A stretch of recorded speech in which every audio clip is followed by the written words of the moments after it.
কসবা ধর্ষণ কাণ্ডে সিটের সদস্য সংখ্যা বেড়ে হলো 9 জন। আরো 4 জন সদস্য সংখ্যা বাড়ানো হলো সিটে। আগে 5 জন ছিল, এখন আরো 4 জনকে বাড়ানো হয়েছে এবং এখনো পর্যন্ত সিটের সদস্য সংখ্যা 9 জন। কসবা কাণ্ডে ইতিমধ্যেই তদন্তভার নিয়েছে সিট এবং সিটের সদস্য সংখ্যা আরো 4 জন বাড়ানো হলো। কসবা ধর্ষণ কাণ্ডে সিটের সদস্য সংখ্যা বেড়ে হলো 9 জন। ইতিমধ্যেই কসবা ধর্ষণ কাণ্ডে মোট 4 জনকে গ্রেফতার করা হয়েছে। 2 জন বর্তমান পড়ুয়া এবং একজন প্রাক্তন পড়ুয়া কলেজের এক নিরাপত্তা রক্ষীকেও গ্রেফতার করেছে পুলিশ। ইতিমধ্যে এই ঘটনার তদন্তভার নিয়েছে রাজ্য পুলিশের সিট এবং সিটের সদস্য সংখ্যা বেড়ে হয়েছে 9 জন। আরো 4 জন সদস্য বাড়ানো হলো সিটে। কসবা ধর্ষণ কাণ্ডে সিটের সদস্য সংখ্যা বেড়ে 9 জন।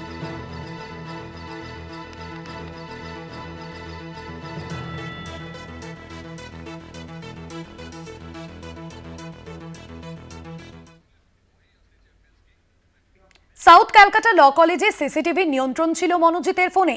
জানতে চেয়ে সংশ্লিষ্ট সিসিটিভি এজেন্সিকে জিজ্ঞাসাবাদ পুলিশের।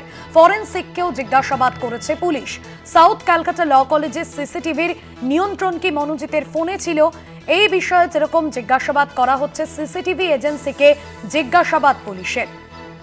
সংশ্লিষ্ট সিসিটিভি এজেন্সিকে জিজ্ঞাসাবাদ করা হচ্ছে। ইতিমধ্যেই অভিযুক্তদের ফোন বাজেয়াপ্ত করা হয়েছে এবং ফোনে থাকা সমস্ত তথ্য খতিয়ে দেখা হচ্ছে পুলিশের তরফে। গতকালই অভিযুক্তদের ফোন বাজেয়াপ্ত করেছে পুলিশ।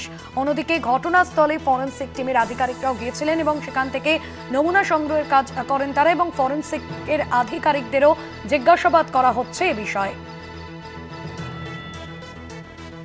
পরিকল্পনা করেই এই জায়গায় ধর্ষণ করা হয়েছে এবং যেখানে এই গণধর্ষণের ঘটনা ঘটেছে সেই জায়গায় বা গার্ডরুম চত্বর বা যে সমস্ত জায়গায় থেকে এই জায়গায় যে প্রবেশের রাস্তা সেখানে কোনো সিসিটিভি নেই, সে জায়গা থেকেই স্পষ্ট যে পরিকল্পনা করেই সেখানে এই ঘটনা ঘটানো হয়েছে। সাউথ ক্যালকাটা ল কলেজের সিসিটিভির নিয়ন্ত্রণ কি মনোজিতের ফোনে ছিল, এই বিষয়ে জানতে চায় পুলিশ। রিয়া মাঝি রয়েছেন আমাদের প্রতিনিধি ফোন লাইনে। রিয়া, পুলিশ জিজ্ঞাসাবাদ ইতিমধ্যেই শুরু করেছে, সিসিটিভি এজেন্সিকে জিজ্ঞাসা করছে, ফরেনসিক আধিকারিকদেরও জিজ্ঞাসা করছে।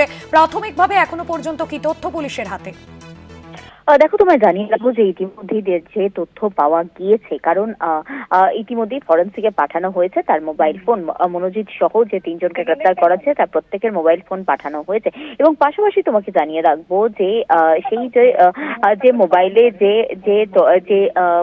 যে ডকুমেন্টস রয়েছে, যেখানে যে ভিডিওর কথা শোনা যাচ্ছে, সেই ভিডিও থেকেই কিন্তু পুলিশের মনে সন্দেহ আসে এবং সেখানে বেশ কিছু সিসিটিভি ফুটেজ রয়েছে তার ফোনেতে এবং সেখান থেকেই সন্দেহ আসে যে তাহলে কি এই যে ল কলেজ, সেই ল কলেজের যে সিসিটিভির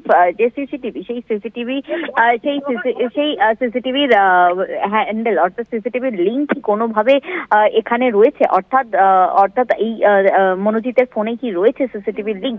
সেই কারণের জন্যই যে সিসিটিভির এজেন্সি রয়েছে সেই এজেন্সিকে কিন্তু লাগাতার জিজ্ঞাসাবাদ করা হয়েছে এবং একই সঙ্গে ফরেনসিকের কাছ থেকেও কোয়ারি করা হয়েছে যে এই লিঙ্ক তার কাছে আছে কিনা, অর্থাৎ মনোজিতের ফোনে ল কলেজের এই সিসিটিভির লিঙ্ক রয়েছে কিনা তা নিয়ে ইতিমধ্যেই সন্দেহ হয়েছে পুলিশের এবং সেই কারণের জন্যই সেই লিঙ্ক আছে কিনা মনোজিতের ফোনে সে অ্যাক্সেস করতে পারতো কিনা নিজের ফোন থেকে, সেই বিষয়টা নিয়েই কিন্তু ইতিমধ্যেই জিজ্ঞাসাবাদ করা হয়েছে।